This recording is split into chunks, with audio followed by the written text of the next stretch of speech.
Dear students, good morning to all of you. I am Ramji Gupta, your English teacher.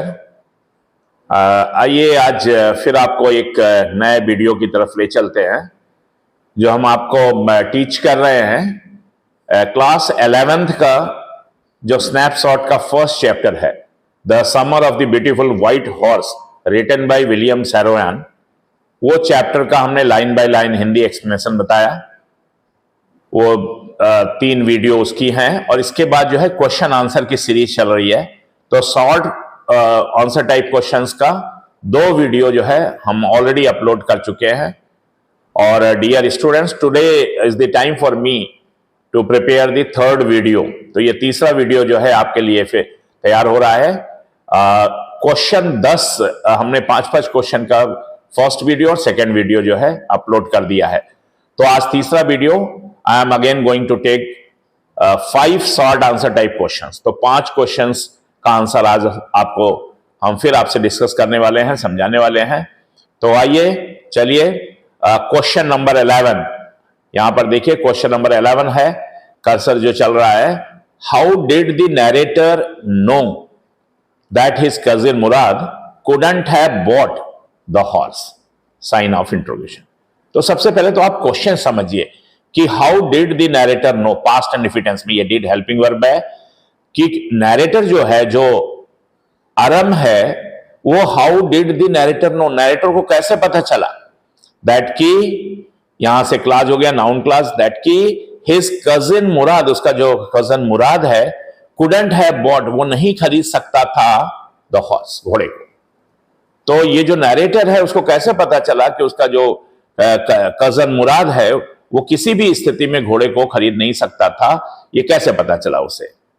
तो इस बात को जो है आपको जस्टिफाई करना है, इस हाउ का आपको आंसर देना है। तो आंसर में आइए, द नरेटर न्यू, नरेटर को ये डिड है और नो है तो ये knew, the narrator knew past indefinite tense में अफर्मेटिव स्ट्रक्चर हो गया।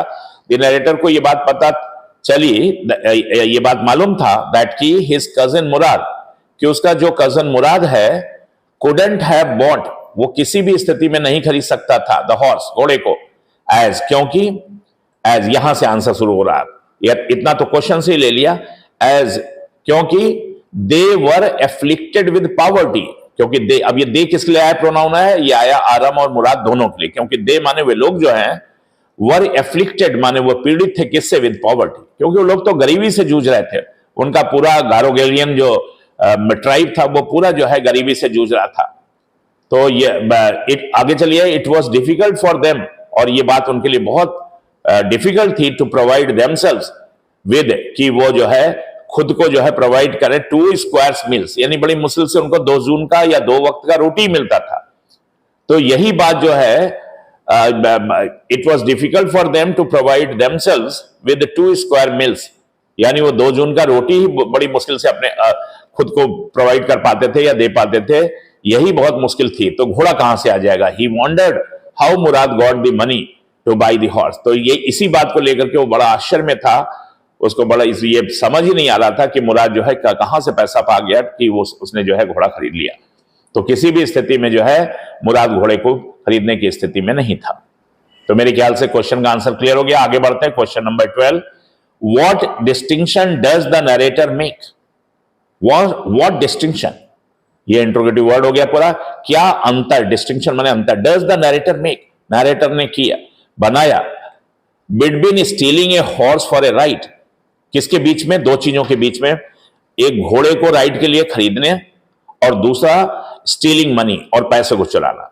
यानी पैसे को चुराना ये जो जीरेंडियल फ्रेज है इसमें, और stealing a horse for a ride, ride के लिए घोड़े को जो है चुराना, इन दोनों में जो है कैसे अंतर किया नरेटर ने, आराम ने, नरेटर ने कैसे अंतर किया दोनों चीजों, ये दोनों कंसेप्ट में? आंसर आइए, according to the narrator, narrator के अनुसार, स्टीलिंग ए हॉर्स यानी एक घोड़े को चुराना, जीरेंडियल फ्रेज है ये देखिए, stealing a horse for a ride, यहां तक सब्जेक्ट हो गया कि राइड के लिए घोड़े को चुराना जो है वॉज समथिंग डिफरेंट, ये थोड़ा अलग चीज है, वॉज समथिंग डिफरेंट, किससे? फ्रॉम स्टीलिंग मनी, पैसा चुराने से, यानी पैसे चुराने से इसको जो है इक्वेट नहीं कर सकते हैं, उसके बराबर नहीं मान सकते।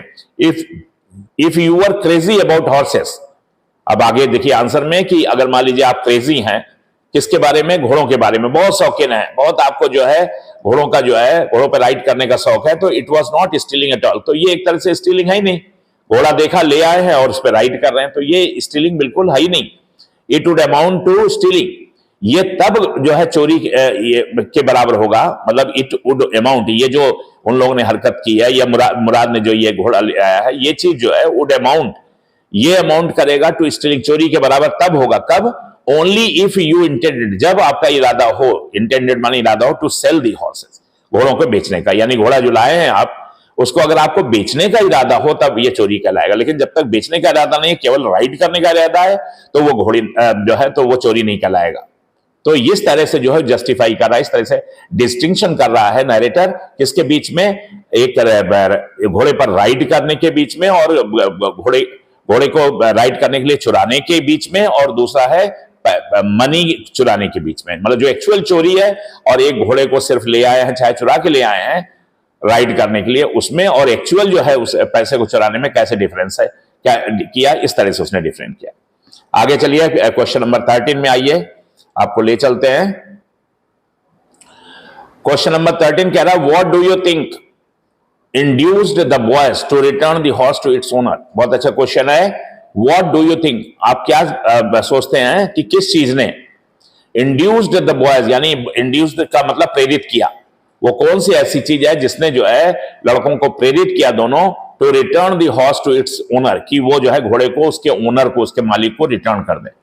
तो वो कौन सी ऐसी स्थिति थी या कौन सी ऐसी बात थी जिसने बच्चों को प्रेरित किया कि वो घोड़े को जो है उसके ओनर को, उसके मालिक को वापस कर दें। देखिए आंसर में आइए, वन मॉर्निंग, एक सुबह, on the way to the deserted vineyard, on the way, जब वो जा रहे थे, रास्ते में थे, डिजर्टेड वाइन यार्ड के, यानी डिजर्टेड माने जो निर्जन जो है वो अंगूर का जो है बाग था, जहां पे वो घोड़े को छुपा करके बांधते थे बार्न में, where they used to hide, जहां पर वो लोग जो है हाइड किया करते थे घोड़े को, जब जा रहे थे रास्ते में, तो the boys ran into the farmer John Byro, तो वहां पर उनकी मुलाकात हो गई, रैन इनटू माने वो टकरा गए किससे, फार्मर जॉन वायरो, जो कि एक्चुअल मालिक है घोड़े का, जॉन वायरो।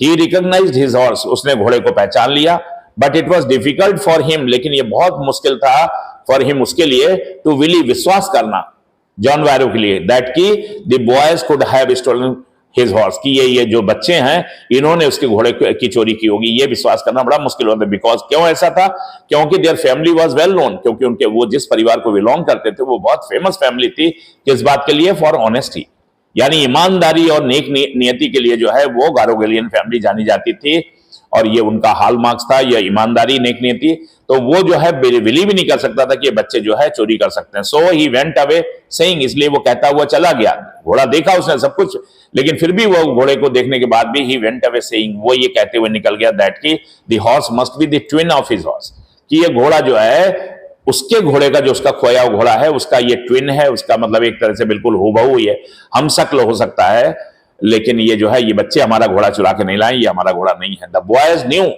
बच्चों को ये बात पता थी, दैट की ही हैड बिकम सस्पिशियस, कि वो जो है जॉन बैरो थोड़ा सस्पिशियस तो हो गया, उसको उसके मन में थोड़ा सा सस्पिशन आ गया, लेकिन अब वही चूंकि वो जिस फैमिली को बिलोंग करते हैं उस फैमिली की वजह से उसने जो है ये नहीं कहा कि ये घोड़ा उसका। So the time had come to return, इसलिए बच्चों ने ये डिसाइड किया कि अब समय आ गया कि इसको रिटर्न कर दिया जाए, हॉर्स को, किसको, टू इट्स ट्रू ओनर, उसके जो है असली मालिक को। तो ऐसी परिस्थितियों में जो है उन्होंने घोड़े को रिटर्न करने का प्लान बनाया। आइए अगले क्वेश्चन नंबर 14 में चलते हैं।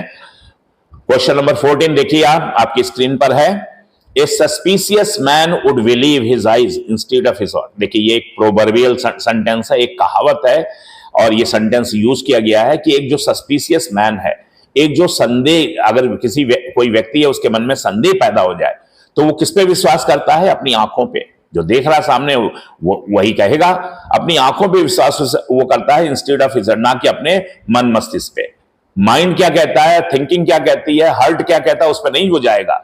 अगर सस्पिशियस हो गया तो अपने आंखों पे जाएगा।